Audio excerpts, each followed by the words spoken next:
सोमवती अमावस्या। यह सोमवती अमावस्या बड़े भाग्य से प्राप्त होती है। महाभारत की कथा में यह प्रसंग आता है कि पांडवों के समय एक बार भी सोमवती अमावस्या नहीं आई थी।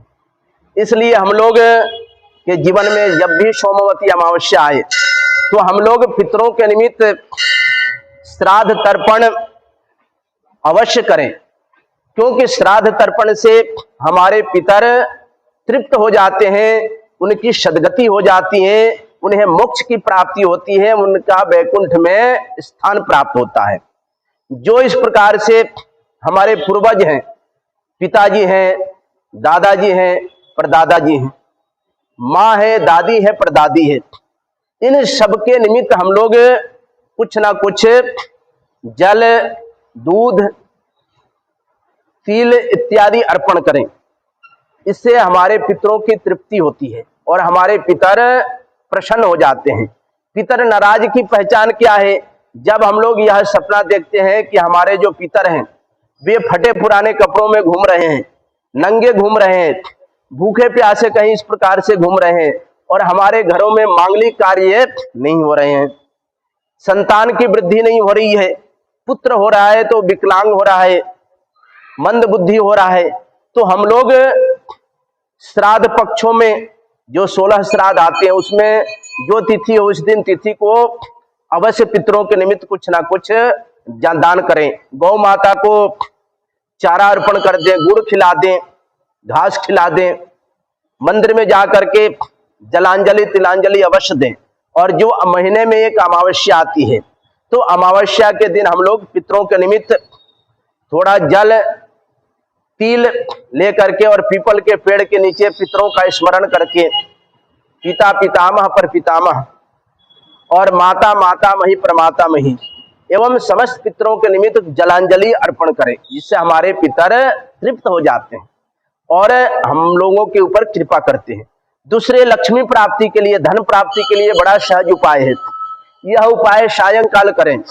घर के बाहर 2 दीपक जलाएं घी का, और दक्षिण दिशा में एक दीपक जलाएं पितरों के निमित्त सरसों के तेल का।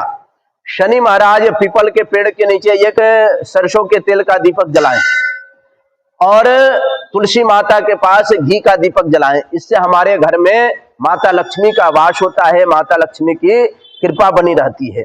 और जो 12 राशियां हैं उन 12 राशियों वालों को क्या करना, तो बोले श्राद्ध तर्पण तो करना ही है, लेकिन एक एक चीज का दान करना है। जैसे मेष राशि है, मेष राशि वालों के लिए पंखा दान करना चाहिए।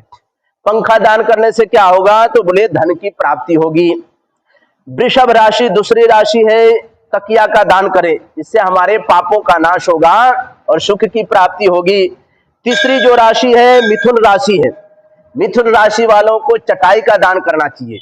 चटाई के दान से हमारे रोगों का नाश होगा, बीमारियां समाप्त होगी और हमारा शरीर स्वस्थ रहेगा। चौथी जो राशि है इस प्रकार से बोले कर्क राशि, कर्क राशि वालों को कंबल, काला कंबल मिल जाए तो काले कंबल का दान करना चाहिए, इससे हमारे जीवन की अकाल मृत्यु समाप्त होती है। पांचवी जो राशि है वह सिंह राशि है, सिंह राशि वालों को कपूर का दान करना चाहिए। इस कपूर के दान से जो दायक फल 4, धर्म, अर्थ, काम और मोक्ष की प्राप्ति होती है।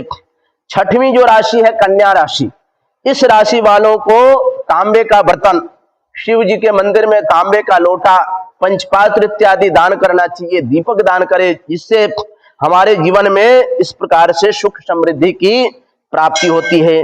सातवीं जो राशि है वह तुला राशि है, तुला राशि वालों को मिट्टी का घड़ा जल से भर करके इस प्रकार से लक्ष्मी नारायण भगवान के मंदिर में अर्पण करना चाहिए, जिससे हमारे पितरों की तृप्ति होती है। आठवीं जो राशि है वह वृश्चिक राशि है, वृश्चिक राशि वालों को इस प्रकार से घी का दान करना चाहिए। उन्हें इस प्रकार से अश्वमेध यज्ञ का फल मिलता है और उनका सुंदर रूप होता है। जो 9वीं राशि है वह धनु राशि है, धनु राशि वालों को चावल का दान करना चाहिए, जिससे उनका मन मजबूत होता है और उनकी आयु वृद्धि होती है और लक्ष्मी का वास होता है। जो 10वीं राशि है वह मकर राशि है। मकर राशि वालों को लस्सी का दान करना चाहिए, जिससे इस प्रकार से उनकी आत्मा को शांति मिलती है, पितरों उनके जो पितर हैं, और उन्हें असंख्य लाभ की प्राप्ति होती है।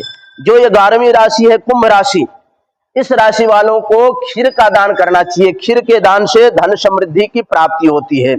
और इस प्रकार से 12वीं जो राशि है उन्हें, वो मीन राशि है, उन्हें नारियल का दान करना चाहिए। नारियल के दान से परिवार वालों की रक्षा होती है, सुरक्षा होती है, और हमारे घर में सुख समृद्धि की प्राप्ति होती है। तो इस प्रकार से हम लोग सोमवती अमावस्या के उपलक्ष्य में भगवान लक्ष्मी नारायण के सन्मुख होकर अनेक प्रकार के वस्तुओं का भोग लगाएं और दान करें, तो हमारे पितरों की तृप्ति होगी, हमारे घर में धन समृद्धि की प्राप्ति होगी, लक्ष्मी का वास होगा, हमारा जीवन सुखमय होगा। जय श्री राम।